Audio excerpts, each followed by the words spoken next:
स्वागत है आपका आपके अपने चैनल देसी खबरों में। सीरियल ये रिश्ता कहलाता है में अब अबीरा को बहुत मुश्किल आ रही है केस के लिए सबूत ढूंढने में, क्योंकि दादी शाह ने सारे सबूत मिटा दिए। उन्होंने रास्ते के सारे सीसीटीवी फुटेज डिलीट करवा दिए और एक भी सबूत जो अबीरा इस केस में यूज कर सके वो सारे सबूत पहले ही कावेरी पोद्दार ने गायब कर दिए हैं। दादी तो वैसे ही एक मौके की तलाश में थे कि कब उन्हें मौका मिले और कब वो अरमान अबीरा को अलग करा सके, और इससे बेहतर मौका क्या होगा जब किस्मत ने उन्हें सामने से मौका दिया है तो उसका फायदा क्यों न उठाए। अब वो पूरी कोशिश कर रही है कि अबीरा ये केस हार जाए और ये बात दिल पर लग जाए अबीरा की, और अबीरा खुद अरमान का साथ छोड़कर ही शहर छोड़कर चली जाए। पर लेकिन यहाँ माधव समझ चुका है कुछ तो गड़बड़ है, तो माधव इसलिए अबीरा की मदद करने के लिए यहाँ पर देव को बुलाता है। जी हाँ, एक बार फिर से अब देव की वापसी होने वाली है और देव और माधव दोनों मिलकर अबीरा की इस केस में मदद करने वाले हैं और ये मेक श्योर करने वाले हैं कि अबीरा ने ये केस जीते, क्योंकि अबीरा की लाइफ का ये पहला केस है। यहाँ पर अगली सुबह जब सब लोग कोर्ट पहुंचते हैं तो अरमान कहते हैं कि अबीरा तुम अकेले क्या करोगी, उन्हें तुम्हारी हेल्प करने दो, मैं तुमसे अभी कह रहा हूँ कि तुम मेरी बात मान जाओ, तुम ये केस नहीं जीत पाओगी, एक बहुत बड़ी फर्म के अगेंस्ट तुम क्या ही कर लोगी। पर लेकिन यहाँ पर एक आवाज़ आती है, वो आवाज़ किसी और की नहीं बल्कि देव की होती है। यहाँ देव कहता है किसने कहा कि अबीरा के लिए, अबीरा के साथ उसका बॉस उसका दोस्त यानी मैं खड़ा हूँ। और यहाँ पर माधव कहता है कि अबीरा के संग मैं खड़ा रहूँगा, फिर अच्छा इस समय अच्छा हो या फिर बुरा। अरमान जो तू आज कर रहा है बहुत ज़्यादा गलत कर रहा है।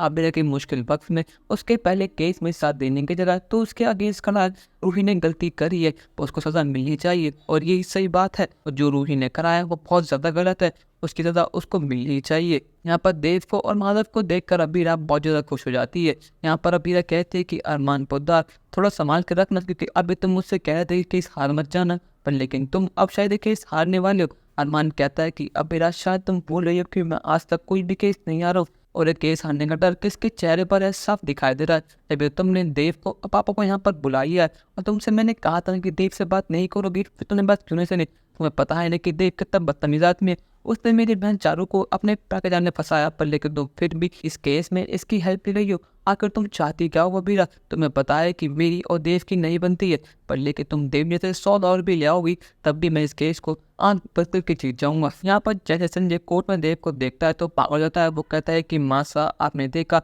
इस लड़की ने सारी हदें पार कर दी है, इसने इस केस को जीतने के लिए हमारे पुराने गाँव ताज़ा कर दिए हैं, इसने जानबूझकर देव को यहाँ बुलाया ताकि हम सब उसे देखकर बेकाबू हो जाए, इसने जानबूझकर देव की हेल्प की ताकि केस जीत सके और ये फिर से एक बार चारों ओर इसको मिला सके। पर मासा इस बार मैं इसको छोड़ूंगा नहीं। मासा कहते कि जवानी सा आप फिक्र मत कीजिए, सामने देखिए कौन खड़ा है, ये नौसिखिया लड़की हमारे अरमान से क्या केस लड़ेगी, इसके बस की क्या है। अब देखना 5 मिनट में ये केस हार जाएगी और वो तो यहाँ से बाहर चली जाएगी। फिर जो लोग अबीरा का साथ दे रहे हैं वही इसका अगेंस्ट खड़े होंगे। आपको क्या लगता है, क्या अबीरा ये केस जीत पाएगी नहीं, या फिर अबीरा ये केस भी जीत जाएगी और सजा भी नहीं मिलेगी रूही को।